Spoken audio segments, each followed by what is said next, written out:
Faisalabad programme news net के साथ मैं हूं आपका मेज़बान मोहम्मद बिलाल डोगर। आज 3 मई है। पूरी दुनिया के अंदर सहाफ़ियों की आज़ादी का दिन मनाया जाता है। सहाफ़ियों की हक़ राय दही के लिए, इंसाफ के लिए और बोलने की आज़ादी के लिए ये दिन मनाया जाता है। पाकिस्तान दुनिया का 5वां बदतरीन मुल्क है सहाफ़ियों के लिए। एक रिपोर्ट के मुताबिक दूसरी तरफ देखें तो पाकिस्तान बदतरीन मुल्कों में भी अगर नीचे से नंबरों को शुमार करें तो 139वें नंबर पर है। एक साल में 60% केसेस का इजाफा होता है।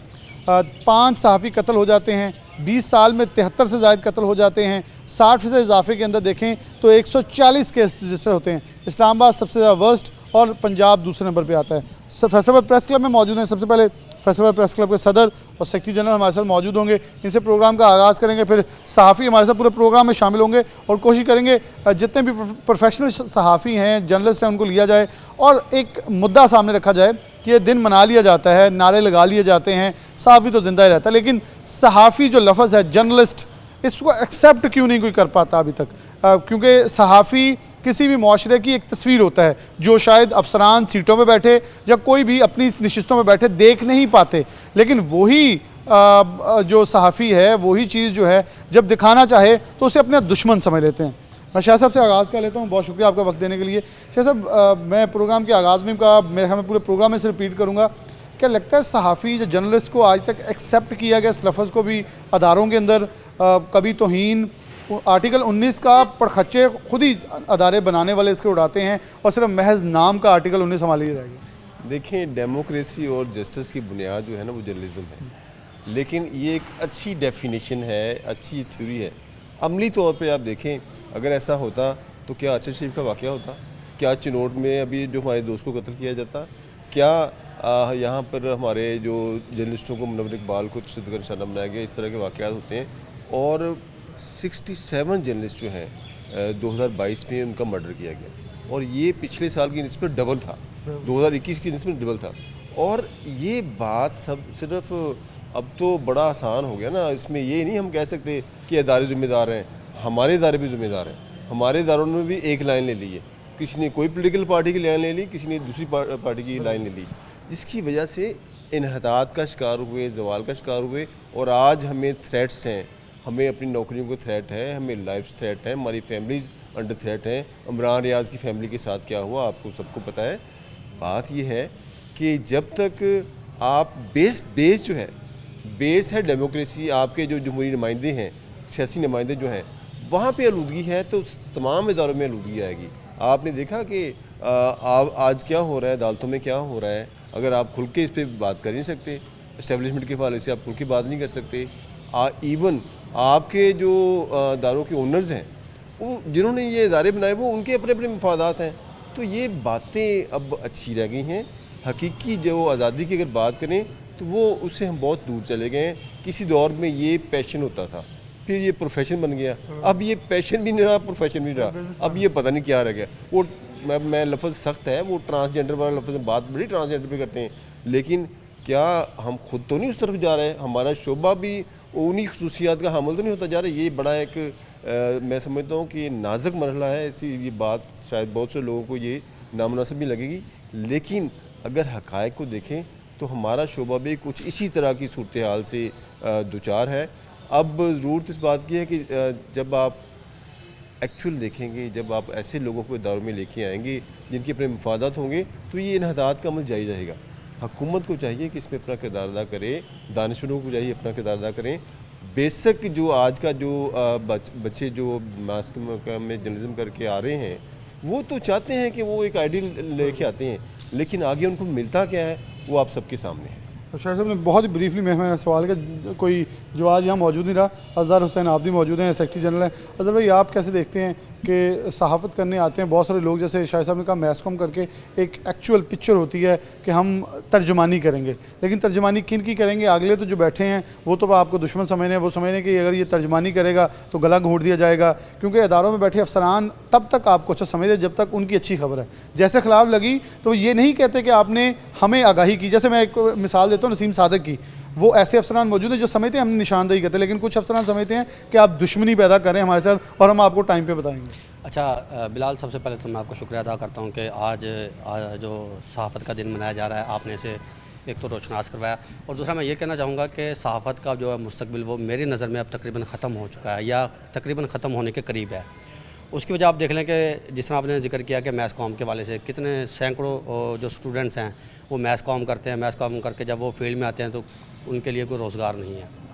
एक चीज़, कई दोस्त ऐसे हैं, कई वालिदैन ऐसे हैं, जब हमसे रब्ता करते हैं और हमें पता चलता है कि इनका बच्चा जो है वो मैथ्स काम कर रहा है, तो यकीन करें दुख होता है कि ये बच्चा जो है अपना मुस्तकबिल तबाह कर रहा है। अब सहाफ़त में जो है किसी किस्म का कोई भी मुस्तकबिल मैं समझता हूँ कि नहीं रह गया। जैसे आपने बताया कि जब इदारों के हक़ में ख़बर दी जाए तो फिर वो हमें कहते हैं कि ये बहुत अच्छी सहाफ़त कर रहे हैं, अगर उनके नेगेटिव पॉइंट उजागर किए जाएँ तो वो कहते हैं कि जी हम जो है वो अच्छी सहाफ़त नहीं कर रहे, हम येलो जर्नलिज़म कर रहे हैं, तो वो हमारे इदारे जो है वो ख़िलाफ़ हो जाते हैं। इसी तरह देखिए, मायूसी गुनाह है।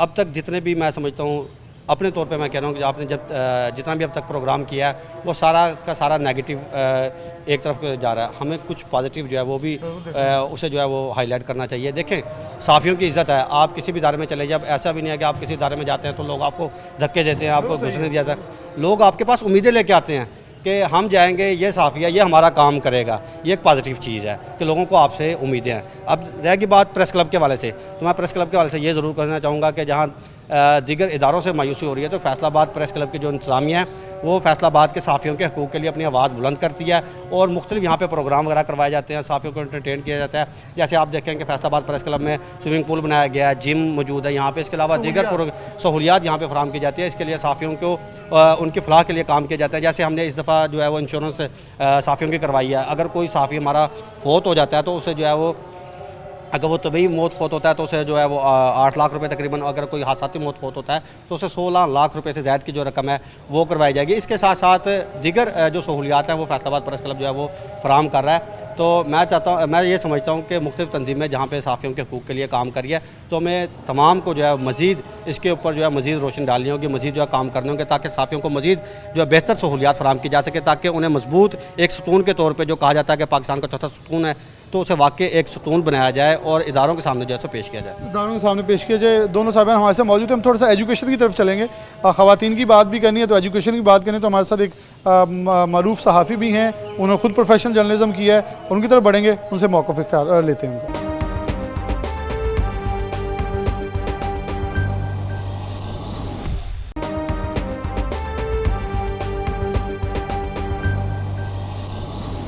प्रोग्राम में आगे बढ़ते हैं, हमारे साथ मज़ीद सहाफ़ी मौजूद हैं। फैसलाबाद के अंदर भी सहाफ़ी जो है मुल्क का तीसरा बड़ा शहर है, लेकिन जो रिपोर्ट्स हैं वो बड़ी दर्दनाक हैं। 60% तक इजाफ़ा सहाफ़ियों पे हमलों का, 140 केसेस जो कि रजिस्टर्ड हुए, 5 मर्डर सिर्फ एक साल के अंदर, जबकि 2003 से 2023 तक इन 20 सालों में 73 से ज़ायद कत्ल सिर्फ सहाफ़ियों के होते हैं। तो फिर आज़ादी राय कहाँ है? मैं पहले भी प्रोग्राम में कह चुका हूँ, अगर बोलें तो कहीं तौहीन लग जाती है, कहीं गद्दार हो जाते हैं, तो बहुत कुछ। लेकिन फिर आर्टिकल 19 किस लिए? सिर्फ इसलिए यह मजाक है सहाफ़ियों के लिए, और जिसके ख़िलाफ़ या एक हक़ और सच पे मबनी ख़बर शाया हो जाए तो वो किसी की इज़्ज़त नफ्स या हत्या इज़्ज़त का दावा आप पे ठोक दिया जाता है, क्योंकि आप है ही नहीं बेसिकली बोलने के काबिल, आपको हर तरफ से कैटर किया हुआ है। हमारे साथ भट्ट साहब मौजूद हैं, साथ औरंगज़ेब मलिक साहब हैं, मियाँ साहब हैं। मैं भट्ट साहब से आगाज़ करता हूँ, बहुत शुक्रिया आपका वक्त देने के लिए। भट्ट साहब, कैसे देखते हैं सहाफ़ी के लिए आज़ादी नाम की है,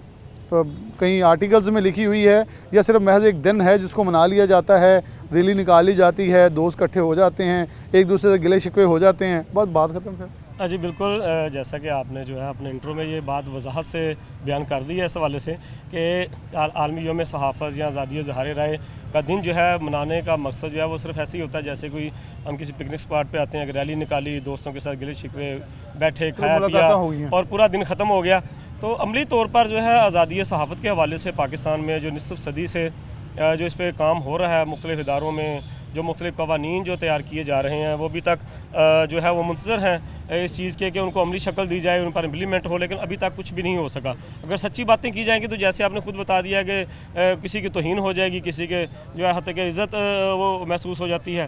तो इन चीज़ों, लेकिन एक ऑफिसर उतर जाए, फिर दूसरा आगे कहता है चले अब इनके खिलाफ आप बोल लें, अब वो सच उगल दें जो अब उगला जा रहा है पूरे मुल्क में। वो खाली अफसर ना कहें, वो उनमें जो है हमारे हुक्मरान भी शामिल हैं, खाली अफसर नहीं है, उनमें हुक्मरान ज़्यादा शामिल हैं कि जब हुक्मरान जब अपोजिशन में होते हैं तो वो मीडिया को जो है वो सर आंखों पर बिठाते हैं, जब वो इक़्तिदार में आ जाते हैं तो फिर राजा रियाज की तरह कहना पड़ता हमें पहचानते ही नहीं है। तो ये सूरत हाल बनी हुई है। जो तमाम मुख्तलिफ जो मीडिया सहाफ़ती अदारों के जो मुलाजमीन हैं, जो वर्कर हैं, आमल वर्कर हैं, उनके हकूक़ को फ़राहम करने के हवाले से जो मुख्तलिफ इदारों में इस वक्त मुख्तलिफ जो रिट पटिशन्स दायर हैं या मुख्तलिफ एप्लीकेशंस दायर हैं मुख्तलिफ सहाफ़ती तंजीमों की तरफ से, PFUJ की तरफ से, उन पर अभी तक 50-60 साल से कोई अमल नहीं हो रहा। उसको लिंगर ऑन किया जा रहा है कोर्ट्स में भी और दीगर अदारों में भी।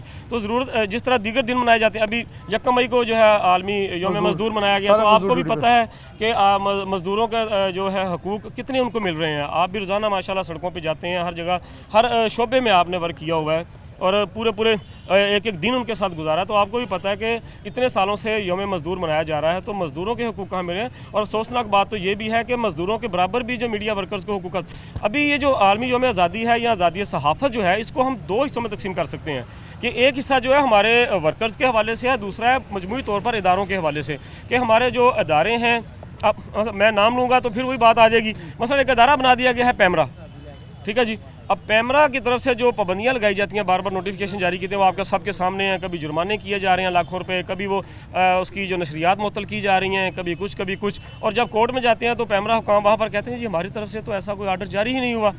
तो मतलब कि इस तरह ये दो अमली जो पॉलिसी है उसको दोहरा मयार ख़त्म होना चाहिए। अदारों पर जो इस तरह की नाजेबा पाबंदियाँ नहीं लगनी चाहिए। अगर कोई अदारा लिमिट के अंदर रहकर हकायक बता रहा है, सबूतों के साथ दिखा रहा है, डॉक्यूमेंट्स दिखा रहा है, तो उसके मुताबिक उसके खिलाफ कोई इंतकामी कार्रवाई नहीं होनी चाहिए। मैं औरंगजेब मलिक साहब मौजूद है। मतलब आपको लगता है कि अगर हम फैसलाबाद डिस्ट्रिक्ट में थोड़ा सा नैरो डाउन आएँ तो अफसरान भी सहाफ़ी को मानते हैं, बस वो कहते हैं यार ख़बर चंगी ला दे चंगी ला दे, लेकिन थोड़ी सी आप उसको हकायक पे मबनी खेलेंगे तो साथ ही वो कहता है देखें आप मेरे ख़िलाफ़ हो गए हैं। ये लफ्ज़ ख़िलाफ़ सहाफ़ी के ख़िलाफ़ बोलना क्या आपको लगता है किसी तौर पे भी जायज़ है? डॉक्टर साहब आपका बहुत बहुत शुक्रिया। मैं 2 पॉइंट्स के ऊपर बात करूंगा। पहली तो बात ये है कि जिस तरह कमर भट्ट साहब ने बताया कि एक ही दिन पहले हमारा मज़दूरों का एक आलमी दिन गुजरा है, उसके ऊपर क्योंकि फैसलाबाद शहर जो है हमारा, ये मज़दूरों का शहर भी कहलाता है कि फैसलाबाद मज़दूरों का शहर है, सनतों का शहर है, कितने लाखों मज़दूर यहाँ पे काम करते हैं। लेकिन वो दिन आपने देखा कि किस तरह मज़दूरों का कोई ख़ास तौर पे मज़दूरों के लिए मनाया गया। सिर्फ रैलियाँ निकाल ली, बातें कर ली, बड़ी बड़ी तकरीरें कर ली, पॉलिटिकल जमातों ने अपने ऊपर टैग लगवा लिए जी हम मज़दूरों की जमात हैं। इसी तरह अगर हम सहाफ़ियों की बात करें तो सहाफ़त के लिए तो भाई यहाँ पर पाकिस्तान में जितनी मुश्किल सहाफ़त है, मैं कहता हूँ पूरी दुनिया में इतनी मुश्किल नहीं है। आइन तो हमें एक आम आदमी को बोलने का पूरा अख्तियार देता है, लेकिन यहाँ पर सहाफ़ियों की ज़ुबान को किस तरह बंद किया जाता है ये आपको भी बेहतर पता है। रही बात जो आपने कही है कि अफसरान जो करते हैं फैसलाबाद के, भाई हमने तो पिछला एक शहर की मिसाल अगर हम फैसलाबाद में खड़े, हम फैसलाबाद की ही मिसाल देते हैं कि फैसलाबाद के अफसरान को सहाफ़त का ज़रा पर भी समझ ही नहीं है। उनको यही नहीं पता कि सहाफ़ी के क्या हकूक़ हैं और उनको हमने अहमियत क्या देनी है। दूसरी बात हमने देखा है कि फैसलाबाद में जो गुज़िश्ता पिछला 1 साल गुजरा है, इसमें कितना सहाफ़ियों का एहतसाल किया गया है, सहाफ़ियों को मारा पीटा गया है, हमले किए गए। मेरे साथ मियां मुनव्वर साहब खड़े हैं, इनके ऊपर बाकायदा हमला किया गया, किस तरह नामालूम अफराद ने इनको आके मारा पीटा, तशद्दुद का निशाना बनाया। और उसके बाद उसकी FIR का क्या बना आपको भी पता है, मुझे भी पता है, इनको भी पता है। और वो कहाँ पे फिर आज़ादी सहाफ़त कहाँ पे है? मतलब यही था ना कि इन्होंने एक आवाज़ उठाई थी, एक जुल्म के ख़िलाफ़ आवाज़ उठाई थी, और उसके बाद उसका क्या बना है इस केस का? ये एक केस मिसाल है और इसी तरह के हज़ारों केसेस हैं, इसी तरह के केसेस। साहब की तरफ बढ़ूँगा। मुनव्वर भाई बहुत शुक्रिया। अच्छा ये मैं आपसे सवाल करना चाह रहा था, इन्वेस्टिगेटिव रिपोर्टिंग मेरे ख्याल में ख्वाब बन गया, क्योंकि जब भी इन्वेस्टिगेटिव रिपोर्टिंग की तरफ आप कदम बढ़ाएंगे साथ ही गला आपका यहाँ से पकड़ के दबा दिया जाएगा।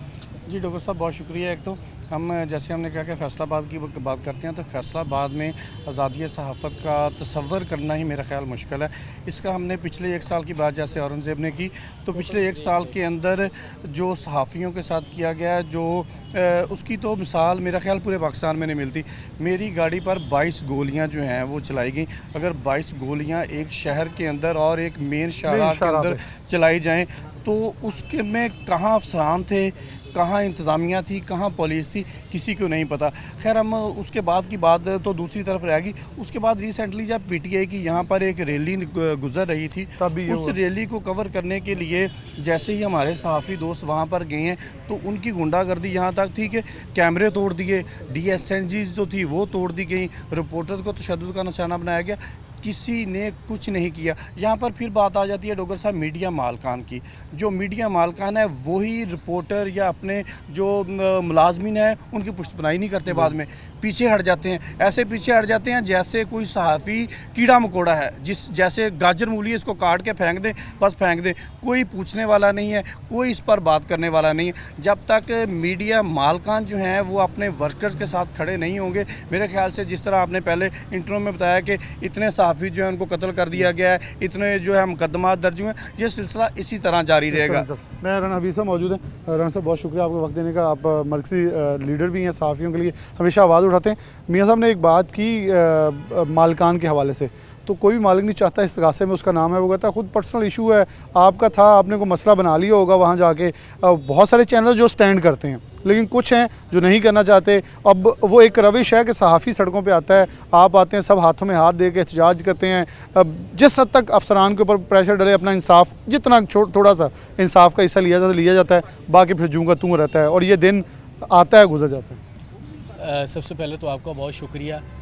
देखिए, अभी जो मियाँ मुनव्वर साहब बात कर रहे थे ना, मैं आपको अपने इस सहाफ़ती ज़िंदगी के जो 20-22 साल हैं उसका एक छोटा सा तजर्बा ये बताता हूँ कि मैंने अपनी ज़िंदगी में आज तक एक तो सबसे जो इंतहाई तकलीफ़ दे इंसिडेंट मियाँ मुनव्वर के साथ हुआ था, उसके बाद मैंने अपनी सहाफ़ती ज़िंदगी में किसी मालिक को, जिस तरह मुनव्वर के जो मालिक हैं, जो इनके 7 न्यूज़ के ऑनर हैं उमर नज़र शाह साहब, वो जिस तरह उन्होंने स्टैंड लिया, मैं खुद वहाँ पे विटनेस था, इस मामले को देख रहे थे कि सारे मामले को चेक कर रहे थे क्या हुआ, मौके पे मौजूद थे।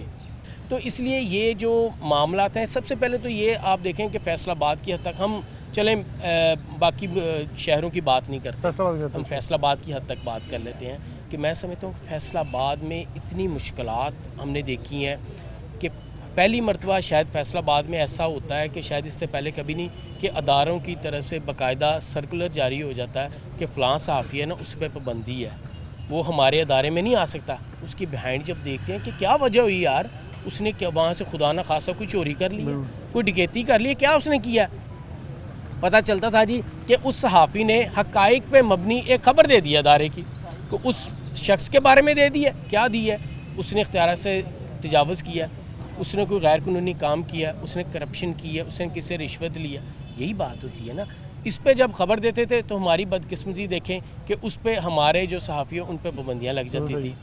और मैं इसमें ना बिलाल भाई सबसे समझता हूँ कि आज अगर सहाफ़ियों पर पाबंदियाँ लगती हैं ना, अगर इस पे जो ऐसा कोई माफिया मजबूत होता है ना, उसको मजबूत करने में सबसे बड़ा हाथ हम सहाफ़ियों का है। बिल्कुल सही, 100% उसकी एक वजह है बहुत बड़ी, उसकी वजह यह है कि हम आपस में अपने इख्तलाफात, अपने ग्रुपिंग की वजह से इतने तकसीम हो चुके हैं कि हम तकसीम दर तकसीम और कमज़ोर होते जा रहे हैं। उसकी यही वजह है कि जब भी कोई इशू होता है उसमें ये नहीं देखा जाता कि ये सहाफ़ी है, ये देखा जाता है यार ये किस ग्रुप से है, ये कौन सी यूनियन से है, ये कौन सी PFU से, दूसरों को रब्ता कर लें, वो उससे रब्ता कर लें जी। हालांकि अगर मैं समझता हूँ इसमें इज्तिमाई तौर पे अगर देखा जाए, बेशतर ऐसी कम्युनिटीज़ हैं जहाँ पे कोई खुदा न खासा उनके साथ कोई इशू होता है, वो बतौर कम्युनिटी उसके लेते हैं। डॉक्टर्स हैं, वकला हैं, इसमें आप देखें कि उनके इत्तेहाद की ये अलामत है कि इसी वजह से जब उनके किसी भी बंदे के साथ कोई इंसिडेंट होता है वो तमाम इकट्ठे हो जाते हैं। हमारे बदकिस्मती से ये देखा जाता है यार ये फ़लाने ग्रुप से ताल्लुक़ रखता है, नहीं यार ये सहाफ़ी वो फ़लाँ है, ये फ़लाँ, ये नहीं देखा जाता कि ये एक जर्नलिस्ट है, हमें इस काज के लिए आना चाहिए। तो हमें सबसे पहले अपने आप में इत्तेहाद लाना होगा। हमें इस जो माफियाज़ हैं इनका मुकाबला करने के लिए हमें सबसे पहले हमारी जो मीडिया के दोस्त हैं, जो यूनियंस हैं, इनको एक प्लेटफार्म पे आना होगा। आप देखें कि फैसलाबाद पाकिस्तान का मेरा ख्याल वाहिद शहर है। मुल्तान में दो मरतबा सहाफ़ी कॉलोनी मिल चुकी है, लाहौर में तीसरी मरतबा मिल चुकी है, इस्लामाबाद में, बाकी शहरों में तमाम में मिल चुकी है, पेशावर में हत्ता कि दूर दूर तक मिल चुकी है। फैसलाबाद में तकरीबन 15-20 साल से हमें जो लॉलीपॉप दिया जा रहा है, मैं समझता हूँ उसकी सबसे बड़ी वजह यही थी, जैसा हाई कोर्ट बेंच है वैसे ही हमारी जी बिल्कुल वही बात हुआ कि जैसे हाई कोर्ट बेंच के लिए वकला को लॉलीपॉप दिया जा रहा है बार बार, इसी तरीके से सहाफ़ियों को आमने सामने रख के एक दूसरे से चढ़ाया जाता है। बिल्कुल ऐसे किया जाता है। और उसमें सबसे बड़ी जो वजह यही है कि हमारे जो आपस के इख्तलाफात हैं, हम एक पेज पे नहीं आ रहे, इसी एक पेज पे ना आने की वजह से बाकी शहरों में वो 3 फेज़ सहाफ़ी कॉलोनी के हो गए हैं। बदकिस्मती से हमें अभी तक एक भी सहाफ़ी कॉलोनी एक नहीं मिल मिनट सकी। राना साहब बहुत शुक्रिया। मैं आखिर में बहुत कम वक्त के लिए कुछ कहना चाह रहे हैं मियाँ साहब, ताकि मैं इख्तिताम की तरफ जाऊँ। जी बिल्कुल, जैसे राना साहब ने कहा कि जो मीडिया मालकान हैं वो अगर किसी भी चैनल के रिपोर्टर के साथ खड़े हों, जैसे उमर नज़र शाह साहब खड़े थे, तो मेरा नहीं ख्याल कि किसी को भी फैसलाबाद के अंदर बल्कि पूरे पाकिस्तान के अंदर इस तरह की ज़रूरत होगी कि वो किसी सहाफ़ी पर कोई भी हमला कर सके या उसको ज़दोकोब कर सके। क्योंकि आज भी मेरे केस को तकरीबन 7 माह हो चुके हैं, वो उसी जगह पे स्टैंड कर रहे हैं। जब तक मुल्ज़मान को कैफ़रे करदार तक नहीं पहुँचा लेंगे, उनका यही एक मिशन है कि जिसने एक रिपोर्टर पे तशद्दुद किया, उस पर कातलाना हमला किया, जब तक उसको सज़ा नहीं मिल जाएगी उस वक्त तक वो चैन से नहीं बैठेंगे। बहुत शुक्रिया आप दोनों दोस्तों का। अब बात करने का मकसद सिर्फ प्रोग्राम का आज का ये है कि आज़ादी सहाफ़त राय का इजहार या नाम जो आर्टिकल छपेंगे, अदाद-ओ-शुमार आए 60% इजाफा हो गया, 140 केसेस रजिस्टर हो गए। इस्लामाबाद वर्स्ट है 56 केसेस के साथ, पंजाब दूसरे पे है 35 केसेस के साथ। लेकिन क्या ये इजाफे, ये रिपोर्ट्स किसी तौर पे कारआमद साबित होंगी जब मेंटलिटी ये है कि सहाफ़ियों को एडमिट नहीं, अडॉप्ट, इनको एक्सेप्ट नहीं करना कि ये वॉच डॉग ऑफ सोसाइटी हैं, इनको सिर्फ यही लेना है हमारे खिलाफ खबर शाया होती है तो ये हमारे दुश्मन बन गए हैं। एक ब्रेक, दोबारा हाजिर होते हैं।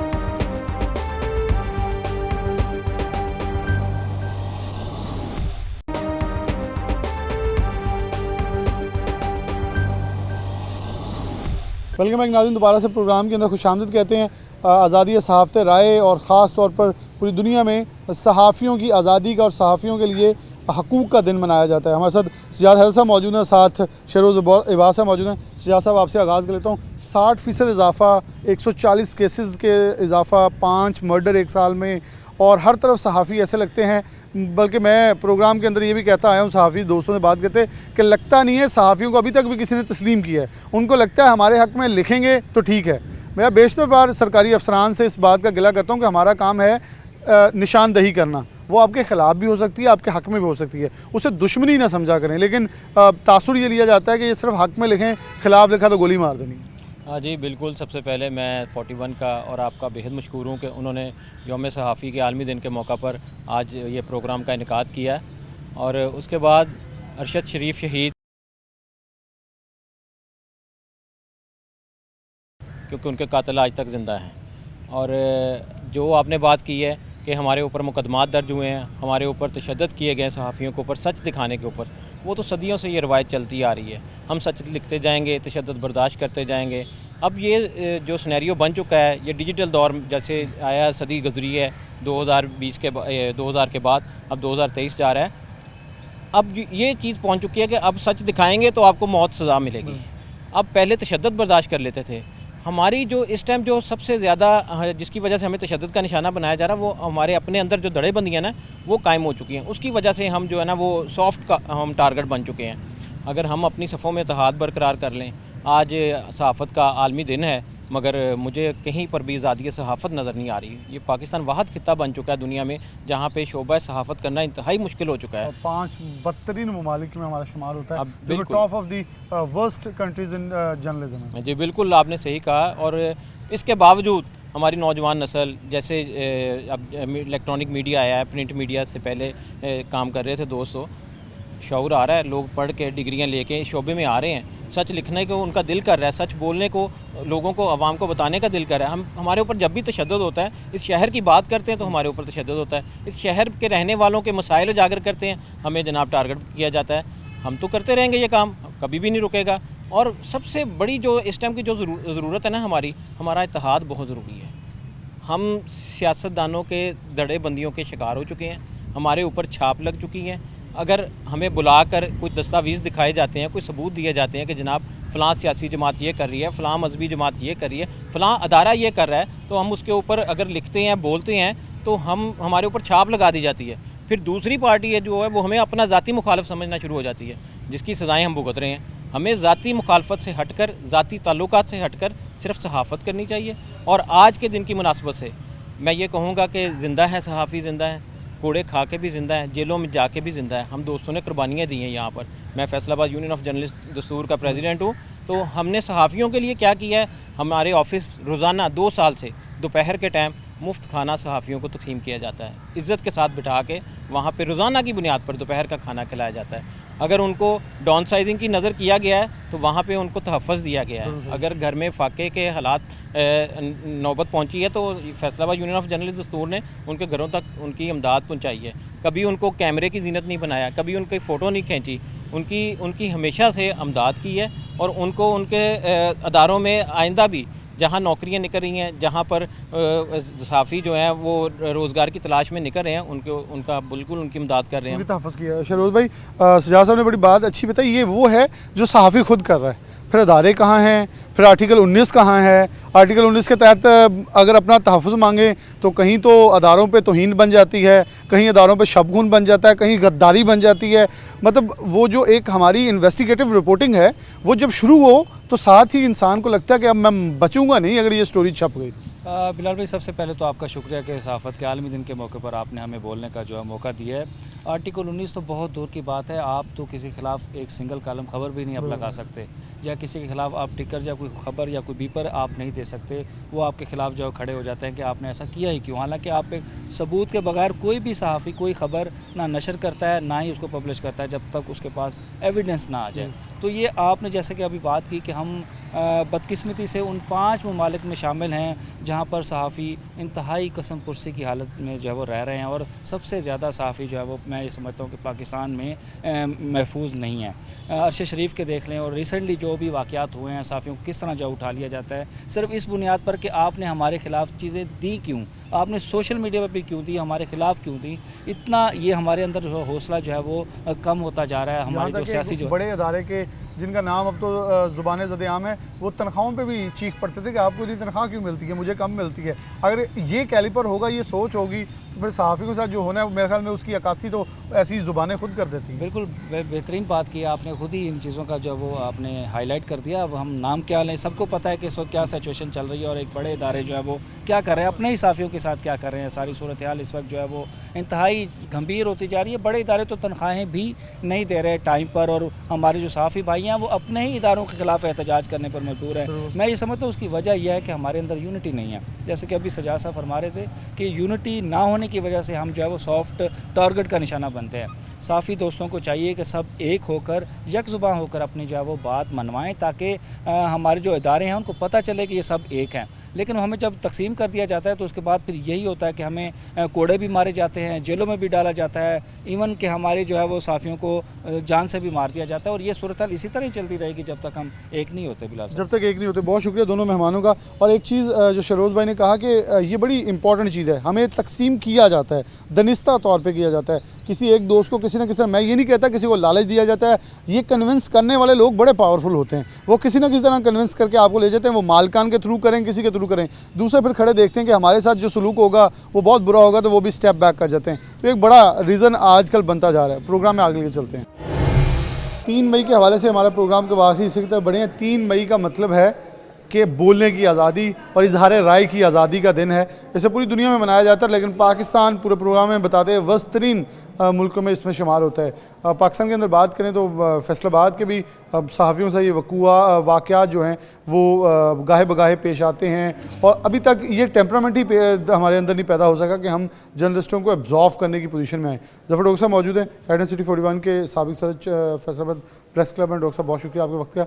सर, कैसे देखते हैं कि ये 3 मई हर साल मनाया जाता है, लेकिन तादाद बढ़ती जा रही है, 60% केसेस का इजाफा, 5 मर्डर 2003 से लेकर इन 20 सालों में कम व बेश मर्डर्स की तादाद देखें तो 73 से ऊपर जा चुकी है। क्या समझते हैं कि कहीं भी अभी भी आज़ादी का मौका मौजूद है? सरकारी अफसरान हों, लोग हों, वो मीडिया को समझ पाएँ अभी तक? शुक्रिया बिलाल। ये चूँकि हमारा दिन है, आलमी यौम आज़ादी सहाफ़त 3 मई को मनाया जाता है।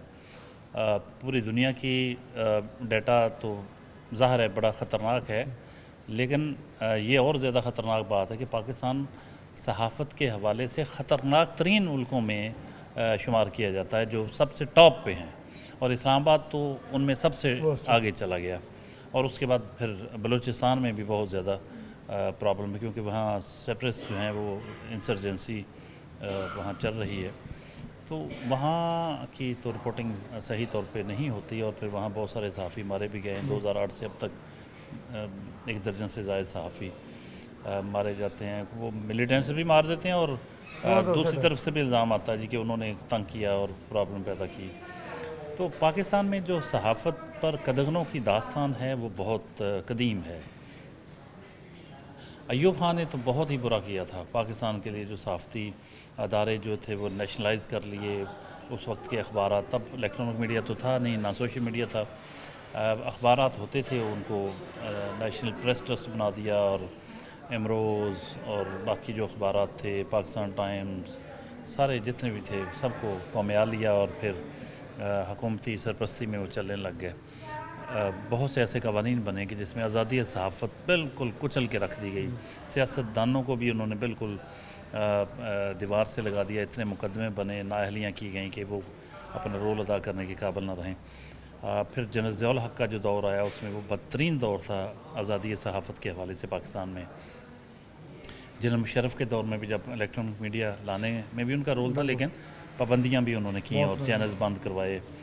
और सबसे जो बुरा दौर रहा वो इमरान खान का, कि जो बज़ाहिर तो एक जमहूरी दौर था, लेकिन उस दौर में हज़ारों अफराद जो नौकरियों से निकाले गए, छांटियाँ करनी पड़ी। मीडिया के लिए बदतरीन दौर था पाकिस्तान की तारीख़ का।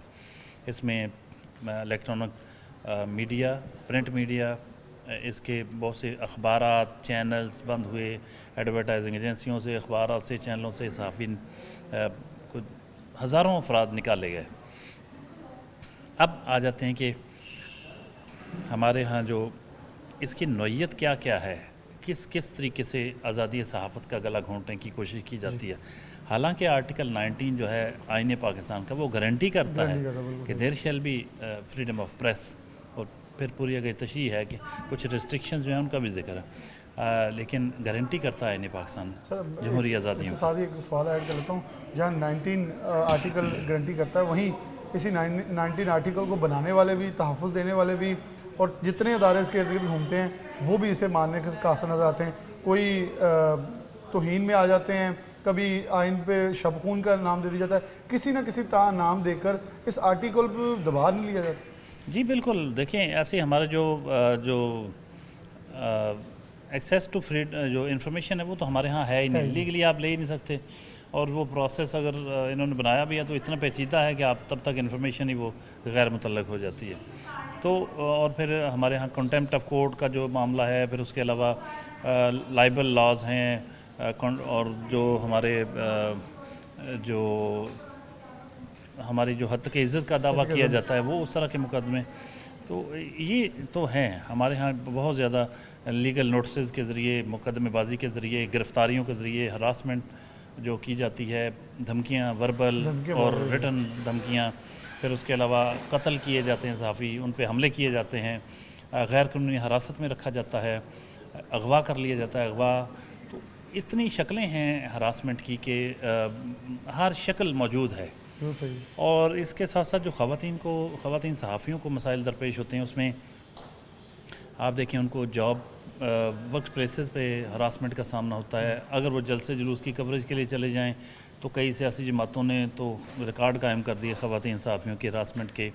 फिर ऑनलाइन हरासमेंट होती है, तो बहुत ख़वातीन के लिए भी ये बड़ा प्रॉब्लम होती है, जो ट्रोलिंग है ये। अच्छा, इसके साथ साथ जो गवर्नमेंट करती है वो चैनल बंद कर देती है, अखबारात के इश्तहारात, चैनलों के इश्तहार बंद कर देती है, तो इस तरह की, हाँ जी, वेबसाइट्स ब्लॉक कर दी। तो ये सारे हरबे पाकिस्तानी सहाफ़ियों के ख़िलाफ़ इस्तेमाल किए जाते हैं। इसके बावजूद मैं समझता हूँ कि पाकिस्तान के जो आज़ादी सहाफ़त के लिए पाकिस्तानी सहाफ़ियों की जद्दोजहद जो है वो इंडिविजुअली और जो इनकी ऑर्गेनाइजेशंस हैं हमारी, वो बड़ी शानदार रही हैं और वो मज़ाहमत करते हैं हर दौर में। हत्ता कि मालकान भी बाज़ का दस्तबरदार हो जाते हैं, कंप्रोमाइज़ कर लेते हैं, लेकिन वर्किंग जर्नलिस्ट जो हैं वो कोशिश करते रहते हैं कि आज़ादी सहाफ़त के लिए जितनी कुर्बानी दी जा सकती है वो देते हैं। एक अलबत्ता ये है कि जो हमारे यहाँ जो आजकल के दौर में आ गया है कि लोगों के नज़रियात क्लियर नहीं है, कई नए आने वाले जर्नलिस्ट जो हैं वो सियासी जमातों के आलाकार बन जाते हैं। ये बिल्कुल, ये भी हमारी आज़ादी सहाफ़त को बहुत ख़तरा है। वेस्टेड इंटरेस्ट के लिए लोग इस शोबे में आ जाते हैं। तो लेकिन इसके बावजूद मैं समझता हूँ कि जो 3 मई यौम आज़ादी सहाफ़त जो है, पाकिस्तान अगरचे बदतरीन सेंसरशिप और बहुत सारी मसाइल का शिकार रहा है, लेकिन सहाफ़ी अपनी जद्दोजहद जारी रखे हुए। बहुत शुक्रिया डॉक्टर साहब ने आखिर में बड़ा खूबसूरत जुमला बोला कि सहाफ़ी इस जद्दोजहद को जारी रखे हुए है और जारी रखेगा। लेकिन एक बात इन्होंने बड़ी खूबसूरत कही, मैं जिसको इंडोर्स करूँगा, क्योंकि वहाँ हमारे साथ बहुत सारे लोगों के इख्तलाफ आते हैं कि एक सियासी जमात के साथ मिल जाते हैं कुछ लोग और कुछ एक मौक़िफ़ अपना लेते हैं दूसरी सियासी जमात का। तो जब दूसरी सियासी जमात उनके ऊपर हमला करती है, हमलावर होती है, तो वहाँ फिर वो लोग कहते हैं देखें ये आज़ादी सहाफ़त राय के ऊपर हमला है। वहाँ मेरे ख्याल में हमारे जर्नलिस्ट भाइयों के ऊपर भी डॉक्टर साहब ने एक बैरियर लगाया है कि हमें भी अपने आप को जहाँ से कुछ गलत हैं वो आज के दिन के हवाले से सोचना होगा कि हम भी अपने आप को दुरुस्त करें, किसी को इंसाफ दिलवाने के लिए हम अपना किरदार अदा करें। Basically we are the watch dog of society. हमारा काम है सोसाइटी में वो चीज़ें जो लोगों की नज़रों से ओझल हैं उनको सामने लेकर आएँ और इंसाफ, हकूक़, इन सब की जंग जो है वो अपने तक लड़ें। और ईमान के दर्जों में से भी हमारे साथ तो वो दर्जा जुड़ा है कि हम एक ऐसे दर्जे पे हैं कि लिखते भी हैं, बोलते भी हैं, ना सिर्फ दिल से बुरा बल्कि बोल के बुरा जानते हैं, जो कि बहुत सारे लोग जो हैं उसको कहना, सुनना या कहीं लिखना भी गवारा नहीं करते। तो सहाफ़ियों की इस दिन के तमाम सहाफ़ियों को सलाम और सिटी 41 के इस प्रोग्राम न्यूज़ नाइट से मुझे इजाज़त दीजिए। अल्लाह हाफ़िज़।